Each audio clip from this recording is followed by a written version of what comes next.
샬롬 7월 19일 수요일 하나님 나라를 시작하는 말씀 묵상 시간입니다. 오늘 우리에게 주시는 하나님의 말씀은 예레미야 6장 16절에서 30절까지 말씀인데요. 오늘의 말씀을 젊은 이누리 최선규 집사님께서 봉독해 주시겠습니다. 하나님의 말씀을 경청하십시오. 여호와께서 이와 같이 말씀하시되 너희는 길에 서서 보며 옛적 길 곧 선한 길이 어디인지 알아보고 그리로 가라. 너희 심령이 평강을 얻으리라 하나 그들의 대답이 우리는 그리로 가지 않겠노라 하였으며 내가 또 너희 위에 파수꾼을 세웠으니 나팔 소리를 들으라 하나 그들의 대답이 우리는 듣지 않겠노라 하였도다. 그러므로 너희 나라들아 들으라. 무리들아 그들이 당할 일을 알라. 땅이여 들으라. 내가 이 백성에게 재앙을 내리리니 이것이 그들의 생각의 결과라. 그들이 내 말을 듣지 아니하며 내 율법을 거절하였음이니라. 시바에서 유향과 먼 곳에서 향품을 내게로 가져옴은 어찌함이냐.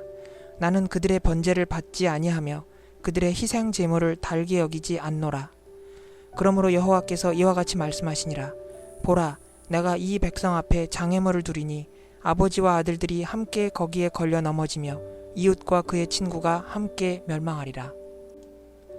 여호와께서 이와 같이 말씀하시되 보라, 한 민족이 북방에서 오며 큰 나라가 땅끝에서부터 떨쳐 일어나나니 그들은 활과 창을 잡았고 잔인하여 사랑이 없으며 그 목소리는 바다처럼 포효하는 소리라. 그들이 말을 타고 전사같이 다 대열을 벌이고 시온의 딸인 너를 치려 하느니라 하시도다. 우리가 그 소문을 들었으므로 손이 약하여졌고 고통이 우리를 잡았으므로 그 아픔이 해산하는 여인 같도다. 너희는 밭에도 나가지 말라.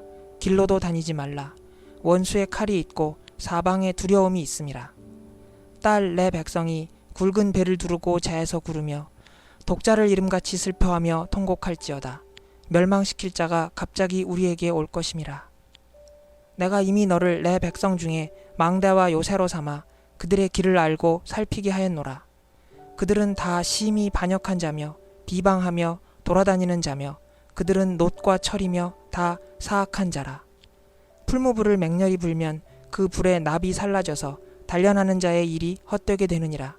이와 같이 악한 자가 제거되지 아니하나니 사람들이 그들을 내버린 은이라 부르게 될 것은 여호와께서 그들을 버렸음이라. 예레미야 6장 16절부터 30절 말씀. 아멘. 예레미야 묵상을 시작한 이래로 매일같이 심판의 메시지가 계속되면서 말씀을 전하는 저희들도 참 힘들지만 또 말씀을 듣는 우리 성도님들도 마음이 편치만은 않으실 것 같은데요. 하지만 오늘도 여전히 하나님의 경고는 계속됩니다. 그리고 하나님의 그 무서운 심판의 경고에도 불구하고 유다 백성들의 그 악을 향한 고집도 여전하죠. 오늘 말씀을 읽고 묵상하면서 제 안에 든 질문 하나가 있는데요. 예레미야가 이렇게 하나님의 말씀을 대언합니다. 가던 길을 멈추고 어느 길로 가야 할지 살핀 뒤에 옳은 길을 찾아서 가라고요. 그런데 유다 백성들이 이렇게 대답하죠. 우리는 그 길로 가지 않겠다. 그래서 예레미야가 또 이렇게 하나님 말씀을 선포합니다. 제발 파수꾼의 나팔 소리를 들으라고요. 즉 하나님께서 파수꾼으로 세우신 예레미야 선지자의 경고의 소리를 잘 귀담아 듣고 돌이키라 라는 말씀입니다. 그런데 이들이 이렇게 대답합니다. 우리는 듣지 않겠다. 그러니 하나님의 마음이 얼마나 답답하고 또 분노가 치밀어 오르셨을까요? 이렇게 뻔뻔하고 완악한 유다 백성들을 향해 하나님께서 불같이 진노하시면서 다음과 같이 말씀하시는데요. 18절, 19절 말씀입니다. 문 민조가 들어라. 온 회중아 똑똑히 알아두어라. 내 백성에게 어떤 일이 일어날지를 보아라. 땅아 너도 들어라. 내가 지금 이 백성에게 재앙을 내린다. 그들이 이처럼 사악한 생각을 하였으니 이것은 그들이 받아 마땅한 벌이다. 그들이 나의 말을 귀담아 듣지 않으며 나의 율법도 무시하였기 때문이다. 그런데요, 그 다음 구절에서 전혀 이해하지 못할 이스라엘의 행동 한 가지가 적혀져 있는데요. 세번역 성경으로 20절 말씀을 읽어드리겠습니다. 잘 들어보십시오. 스바에서 들여오는 향과 먼 땅에서 가져오는 향료가 나에게 무슨 소용이 있느냐? 너희가 바치는 온갖 번제물도 싫고 온갖 희생 제물도 마음에 들지 않는다. 아니 하나님의 말씀을 듣는 것도 싫고 길을 돌이키는 것도 싫다고 한 백성들인데 하나님을 향한 제사는 열심히 드리고 있는 겁니다.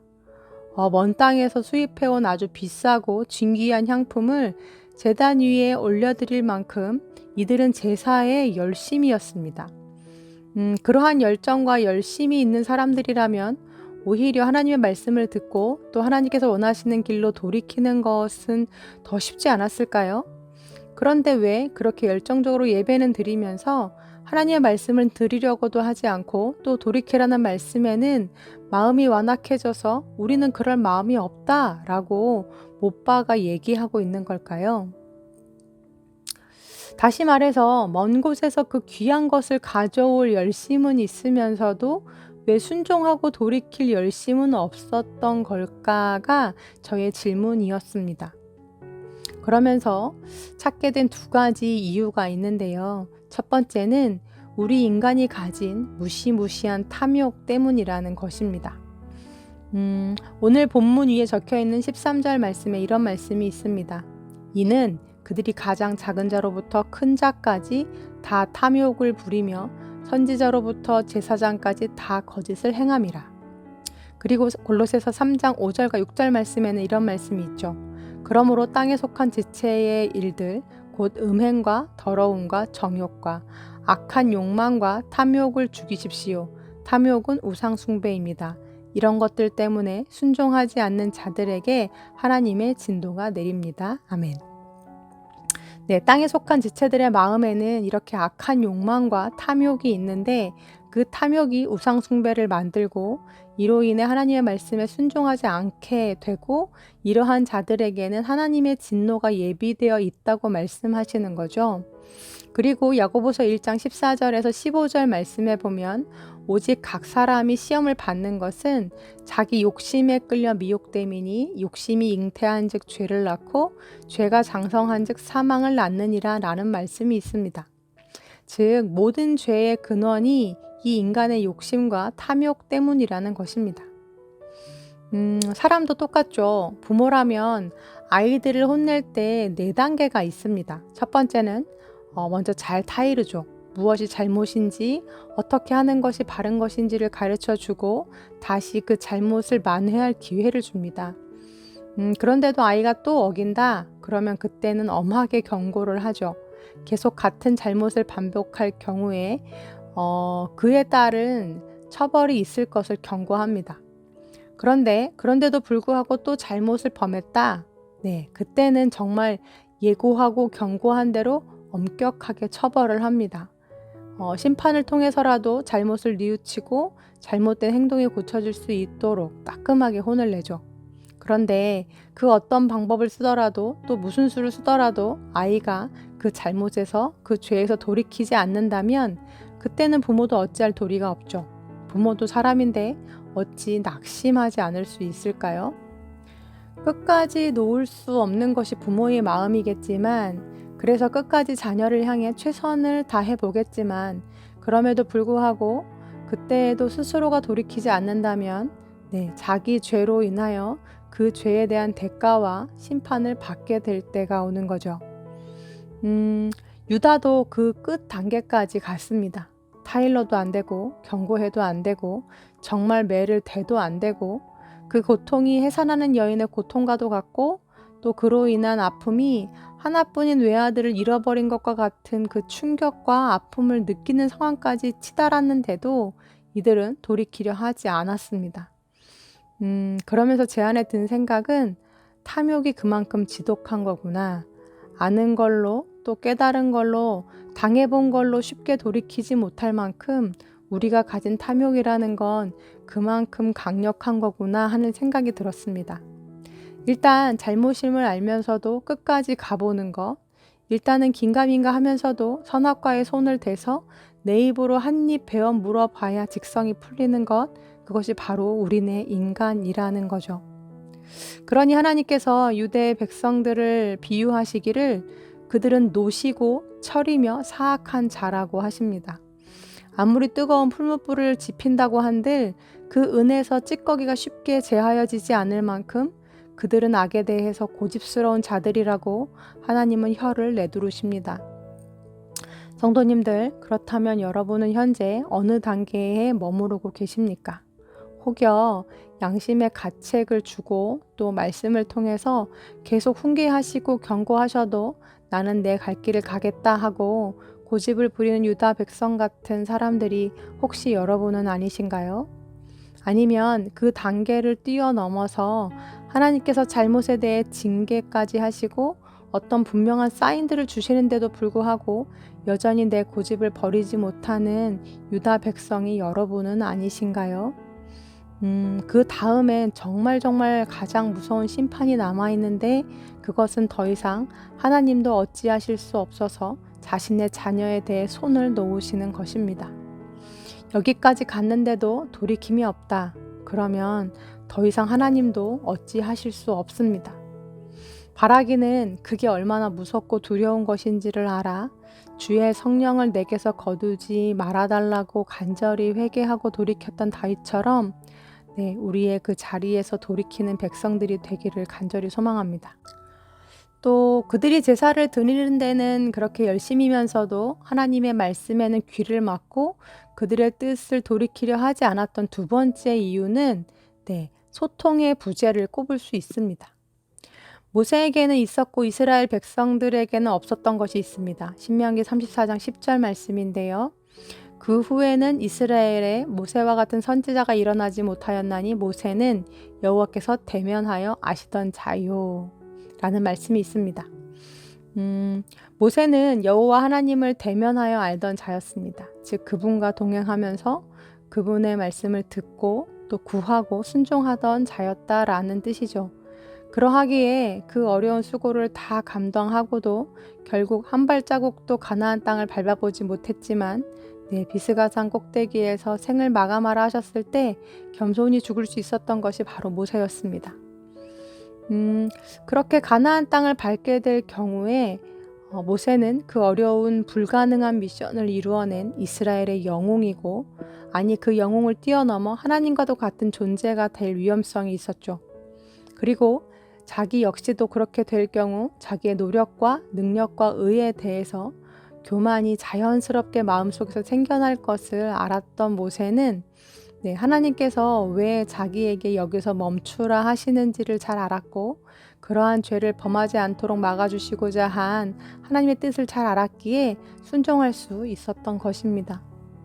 이렇게 소통이 있을 때 우리는 진정 하나님의 이해되지 않는 뜻에도 겸손히 순종할 수 있습니다.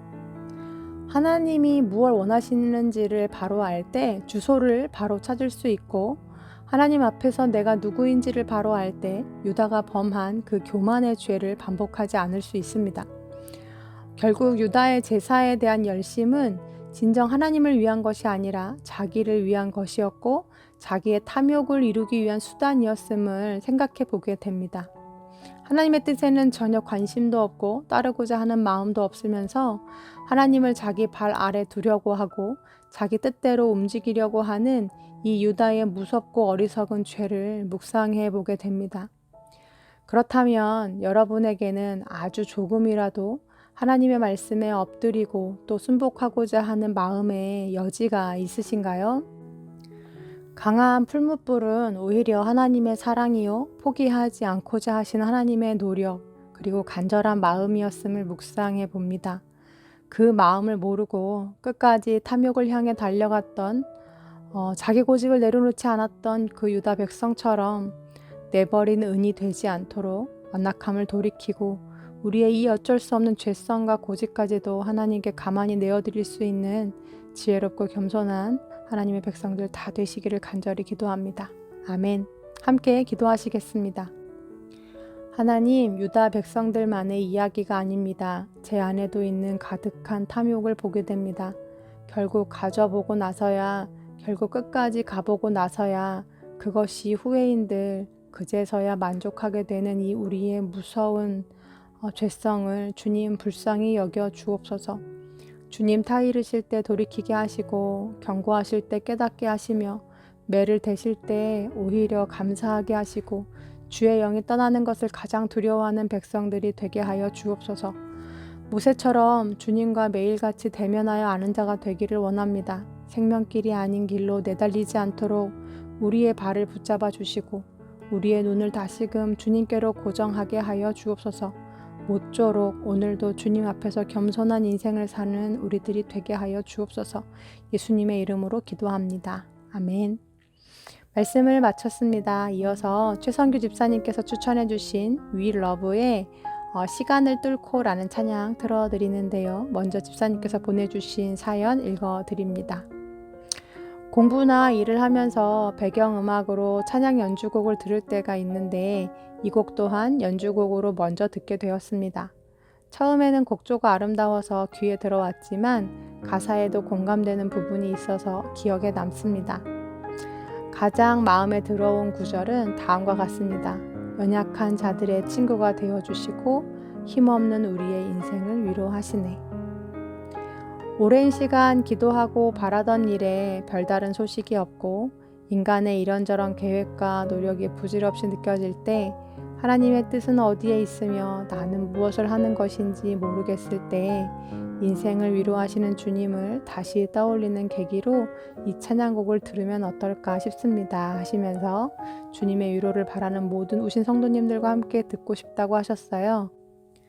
함께 찬양 들으실 때 시간을 뚫고 이미 우리 곁에 와 계시는 주님을 느끼는 이 아침 되셨으면 좋겠습니다.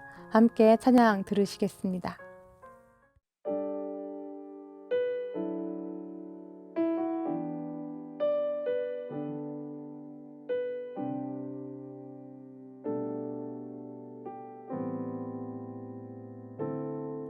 당신은 시간을 뚫고 이 땅 가운데 오셨네.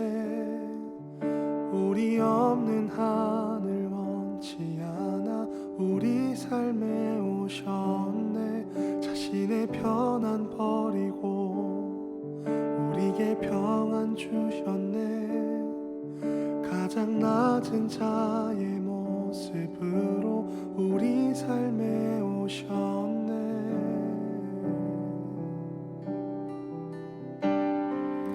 하나님 우리와 영원히 함께 하시네. 꿈 없는 우리에게 그 나라 보여주시네. 연약한 자들의 친구가 되어주시고 힘없는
예수 이곳에 우리와 함께 영원히